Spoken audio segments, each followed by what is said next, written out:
Hi everybody, this is Anne. I'm always trying to find techniques to experiment with for painting underglazes that are both easy and elegant. I noticed there are quite a few videos out there for acrylic painting where they substitute paint brushes for Q-tips.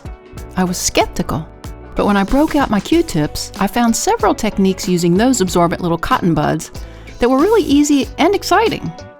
The first way is by using the little round end of the Q-tip to create dots. First, I chose my underglaze color palette. I used Speedball Black, Amico Bright Red, Baby Blue, Intense Yellow, and Electric Blue. From these basic colors, I began to mix up the colors I needed. I wanted a light green, so I took the baby blue and mixed a little bit of yellow to it.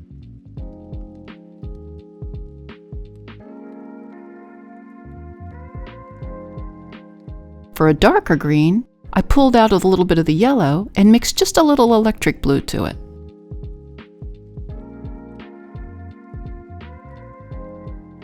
Next, for the purples, I mixed a little purple by pulling out the baby blue and adding just a little bit of bright red.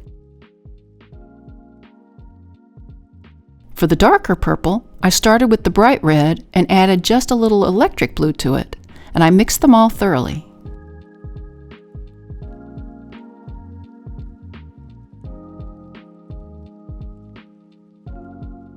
Next, I prepared my Q-tip applicators.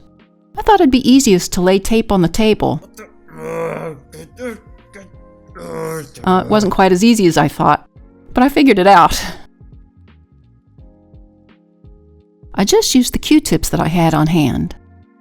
I took 3 of the buds and lined them up evenly along the tape strip and put another strip over the top to secure them.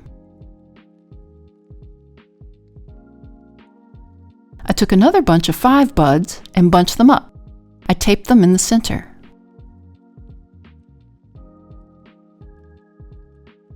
Now I have these 3 options to use for this technique. Now here's a piece I already started using these applicators that I'll finish up for you. I began by penciling a bottom line for the border along the foot. I did the same thing along the top rim.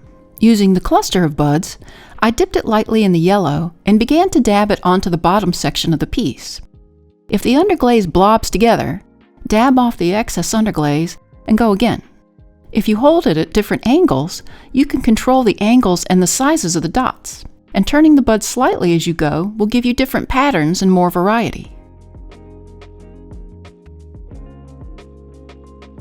I then dipped the bunch into the light blue and repeated the dabbing over the yellow.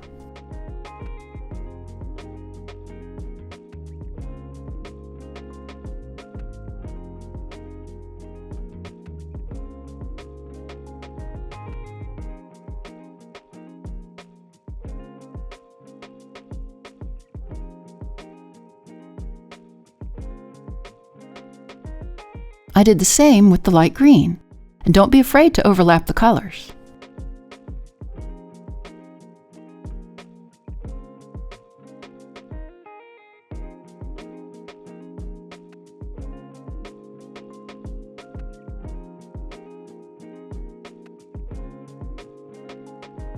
Again, I repeated that with the darker green.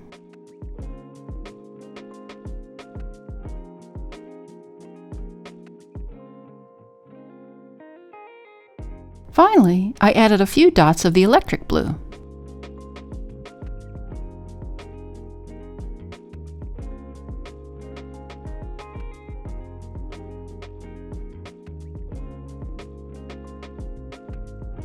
One design element I like to add to my pieces is a solid stripe of red with white slip dots.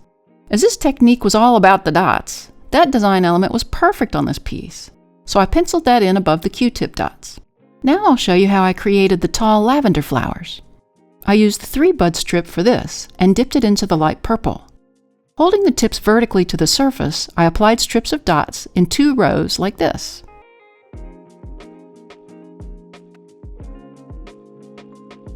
As I turned the piece, I staggered the height placement of the flowers.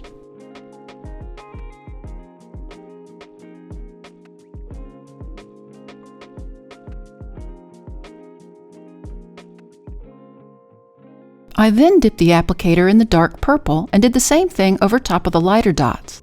but making sure that I can see the lighter purple underneath.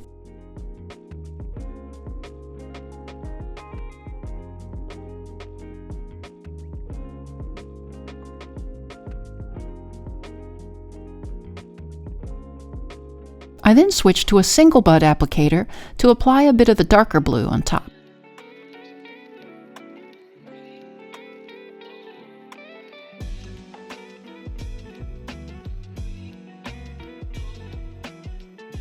I did the same thing with the red for a bright highlight.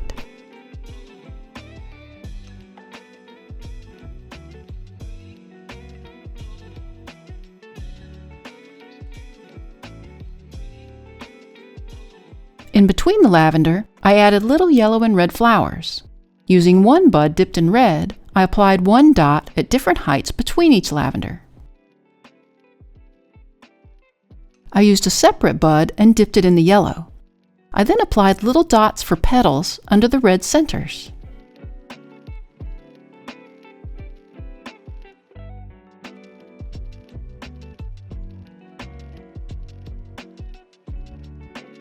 For the stems, I switched to a fingernail detailing brush dipped in the darker green to apply stems for all the flowers.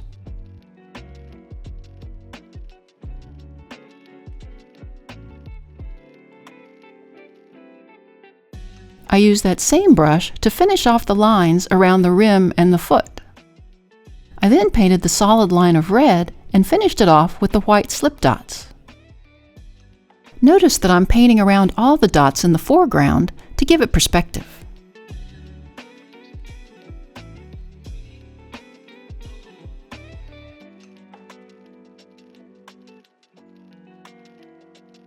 Now here's what it looks like. I love the playful look of it. The simple approach to pointillism is so colorful and festive and very effective. Now this next one you'll love. I found an easy way to paint complicated irises by rolling the Q-tips. First I made some white slip and slaked it down to a thick yogurt consistency. If you'd like to see how I made the slip, check out the video link above. I put a little bit of the slip into the center of the palette. I then took some of my light purple and dark purple and placed it beside the slip.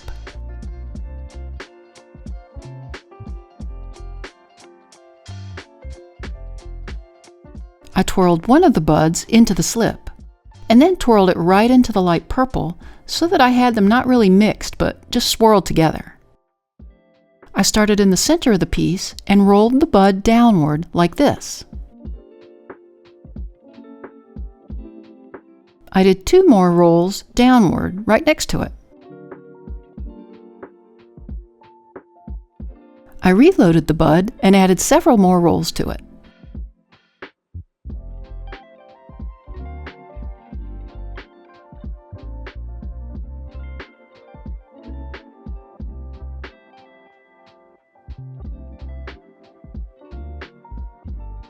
Next, I loaded it again and rolled upward for a center petal. I then rolled again for a petal along the left side. I repeated this for a petal along the right side.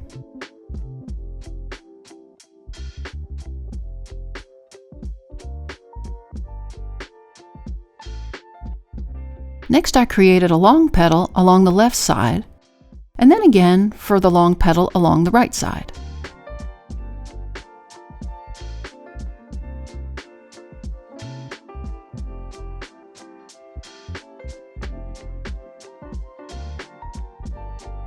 Now that you have the general shape, I loaded another bud, but this time with the slip and the dark purple. I rolled these along the very edges of the petals where the shadows would be.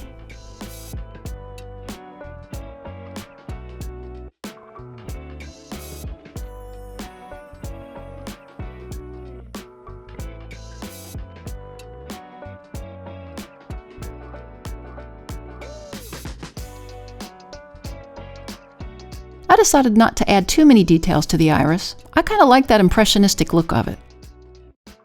Finally, I used a bud dipped in the greens to add stems and the long leaves.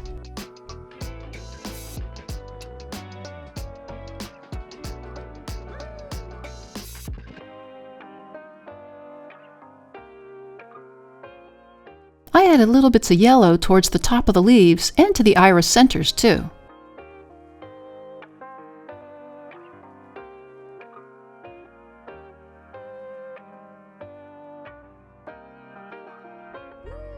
Then I finished it with a little bit of blue at the bottom of the leaves.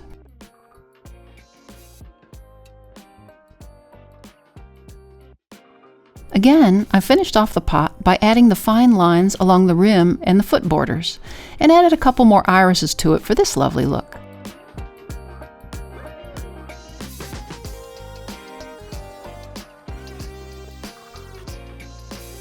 I'm sure there are more techniques to discover when experimenting with the simple cotton bud.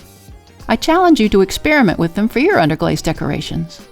If you like this video, please like, share, and subscribe to our channel. See you next time in the studio.